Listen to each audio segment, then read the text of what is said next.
제 나이 11살에 부모님께서 교통사고로 두 분이 함께 돌아가셨습니다.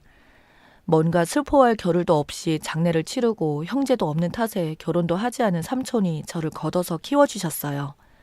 중학교 1학년 때 삼촌이 장가를 가면서 제 거처가 문제가 되었죠. 숙모는 정말 천사 같으신 분이라 여태 저를 딸처럼 키워주셨습니다.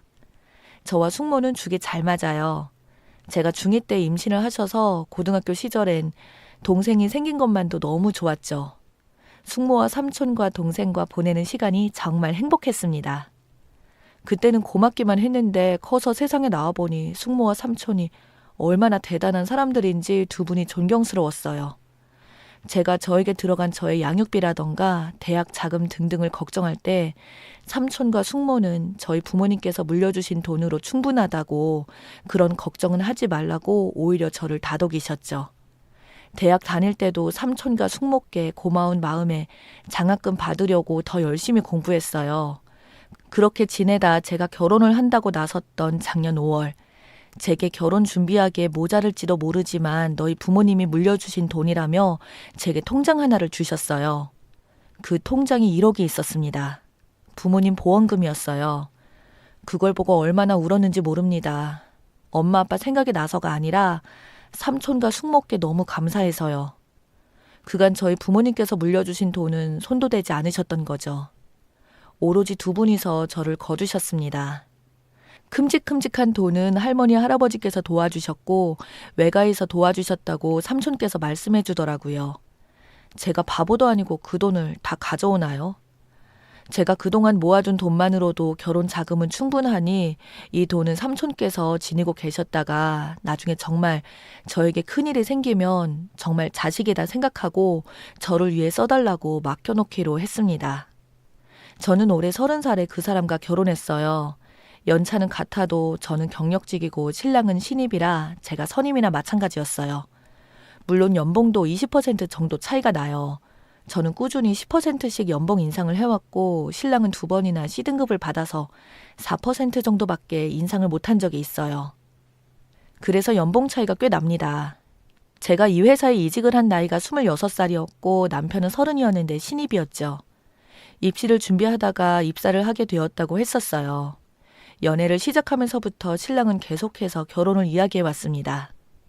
저도 이제 삼촌에게 짐을 덜어드리고 결혼을 해서 내 가정을 꾸리고 싶다는 생각이 들 때 서로의 재정 상태를 오픈했는데 저는 당시 모아둔 돈이 몇 천만 원이었던 반면에 신랑은 1,500만 원이었어요.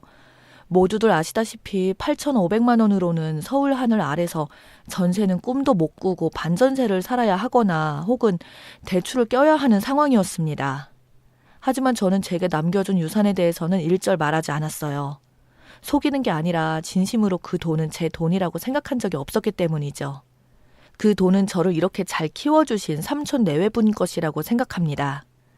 그래서 제가 모은 돈을 기본으로 대출을 받아 전세를 하기로 합의를 보고 신랑은 혼수와 웨딩 비용을 감당하기로 했어요. 저희는 웨딩 자체를 스몰 웨딩으로 했습니다. 더구나 시댁에서는 일절 받은 거라고는 하나도 없었어요. 저희가 화려한 식을 생각하고 싶다고 말씀드리겠거나 제가 무엇을 하나 가지기 시작하면 삼촌과 숙모까지 가만히 계시지 않으실 것을 알았기 때문에 흔한 금반지도 받지 않았어요. 그냥 저희가 연애할 때 끼던 커플링을 바로 세팅해서 결혼 반지를 했습니다. 신랑은 다정다감한 사람이고 집안일을 저보다 훨씬 잘하는 사람이라 저희 역할 분담은 꽤 잘 되었고 신랑도 저도 아무런 불만이 없었습니다. 전혀 문제가 없었죠. 오히려 행복했어요. 시댁에서는 가끔 저에게 부모가 없어서 본데 없이 다르다는 말씀을 종종 하셔서 저의 속을 뒤집어 놓기만 했죠. 하지만 저는 그런 말을 그러려니 가능한 한 귀로 흘러버렸고 신랑이 알아서 철벽 방어를 해줘서 여기까지 무난하게 잘 참았습니다. 그런데 약 한 달 전쯤 제 생일을 기점으로 신랑이 변하는 일이 생겼어요. 올해 진급시험에서 신랑은 떨어지고 저는 과장으로 진급을 해서 신랑이 의기소침한 것을 알고 있었지만 제 생일을 기점으로 퇴근도 같이 하지 않고 자꾸 늦게 들어왔습니다. 술을 마셨다는 핑계로 작은 방으로 들어가 따로 잠을 자기로 했고요. 제가 왜 이런 행동을 하냐고 나에게 불만이나 실망한 점이 있다면 대화로 풀자고 했지만 신랑은 저와는 소통을 차단한 듯 이야기 자체를 하고 싶어 하지 않았어요. 그리고 지난주 저는 신우에게서 전화를 받고서야 신랑이 진짜 변한 이유를 알게 됐어요. 이유가 정말 소름 끼치더라고요. 제 생일, 신랑은 대전으로 출장을 간 상태였어요. 혼자 집에서 생일을 보낼 것이 안타까워 삼촌 내외까지 저를 집으로 부르셨습니다.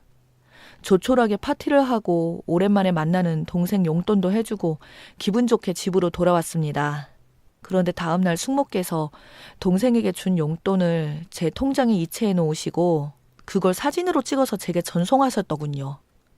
우리가 너에게 해준 것도 없는데 마음만 받을게. 이 돈은 너의 노후를 위해 써야 돼. 마음만 이곳에 보관할게. 뭐 이런 간단한 인생 말과 함께요. 말할 수 없이 너무 감사했고 왜 그러시냐. 그 돈은 내 돈이 아니다. 그때도 말씀드렸지만 나는 그 돈을 내 돈이라 생각해 본 적이 없다. 뭐 이런 얘기들을 했어요.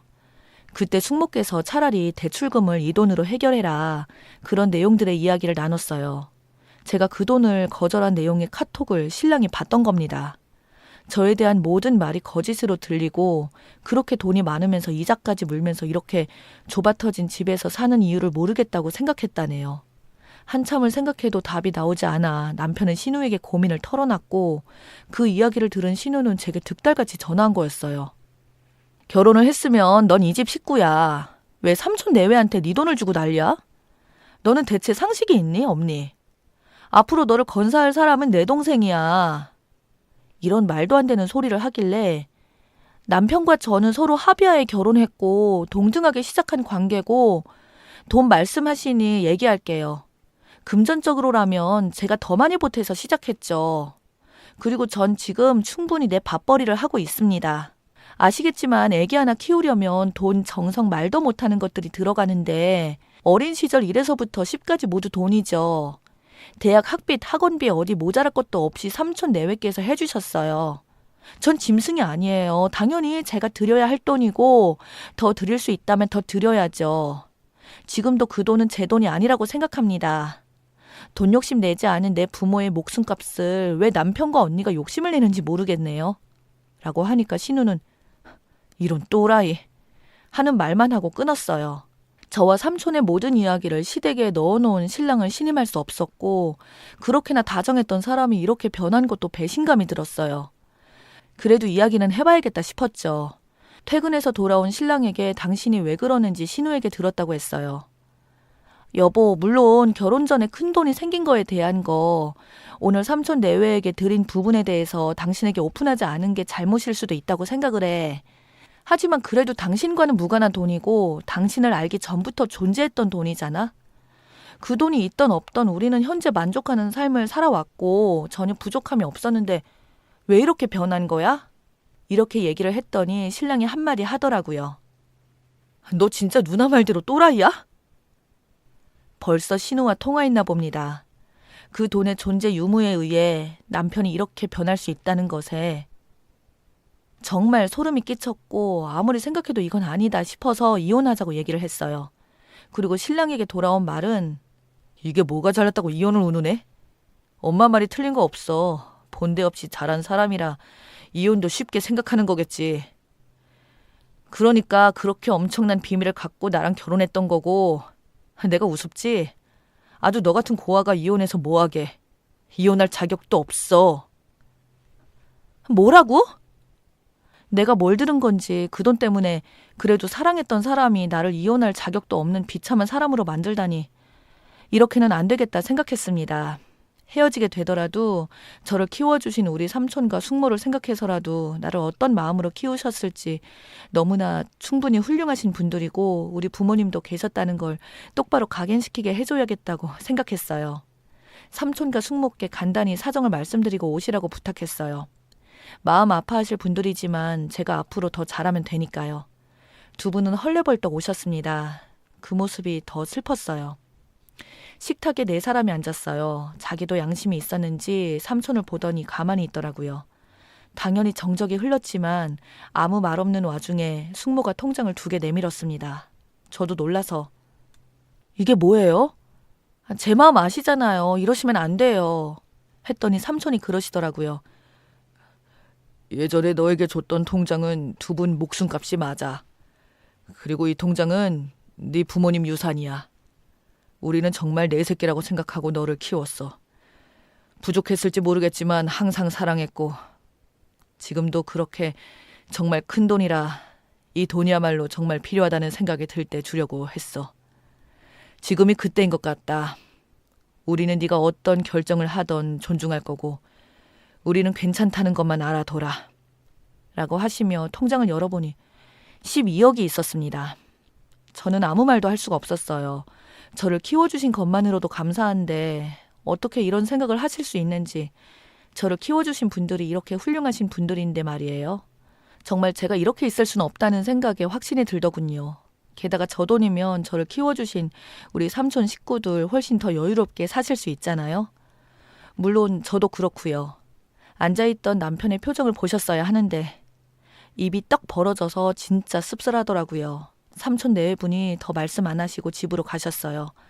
삼촌이 가시자마자 남편이 저에게 갑자기 여보, 우리 맛있는 거 먹으러 가자. 간만에 맛있는 안주에 술 한잔 할까? 이러는 겁니다. 진짜 뭐 이런 인간이 있죠. 저는 아무 말 하지 않고 안방으로 들어가서 문을 잠가버렸어요. 그리고 다음날 일어나서 남편이 아침밥을 차리고 있더라고요. 저는 원래 아침을 먹지 않아요. 그냥 뒤도 안 보고 나오려고 했더니 미안하답니다.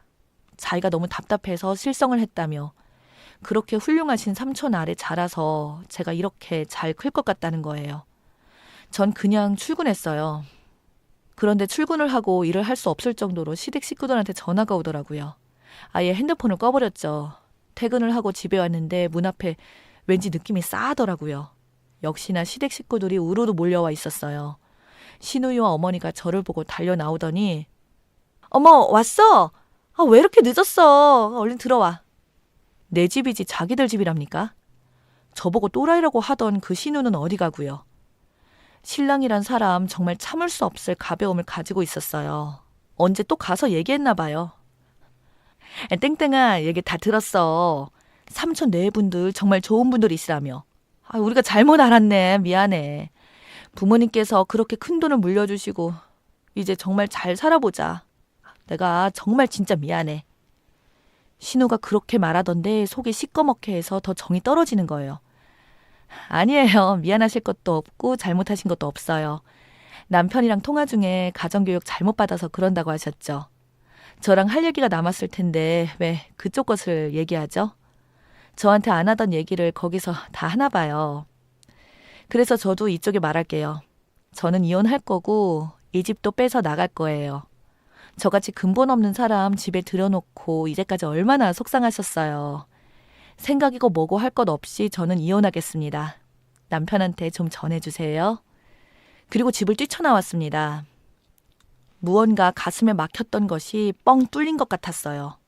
바로 외삼촌과 숙모님 댁으로 갔어요. 그리고 감사하다고 고맙다고 말씀드렸습니다. 어떻게 말로 표현을 다 할까요? 어려운 일이 있으니 숙모와 삼촌이 진짜 내 편이라는 걸 알게 됐어요. 남편과는 합의 이혼을 하기로 했습니다. 재산 분할이고 뭐고 없죠. 제가 거의 다 한 것이니까요. 소송해봤자 가져갈 것도 없을 텐데요. 시댁에게는 아직도 연락이 와요. 번호도 바꿔야겠습니다. 고아라고 무시하고 저를 대했던 걸 생각하면 참 마음이 아픈데 돈 보고 이렇게 변하는 모습이 더 충격적이었어요. 고마운 분들께 고마움 가지고 제 인생 소중히 생각하면서 우리 엄마 아빠 목까지 열심히 살아보렵니다. 글을 쓸 때는 그래도 이혼이라는 걸 앞두고 복잡한 마음으로 시작했는데 글을 다 쓰다 보니 제 마음까지 정리가 되네요. 긴 글 읽어주셔서 감사하고 즐거운 하루 되세요.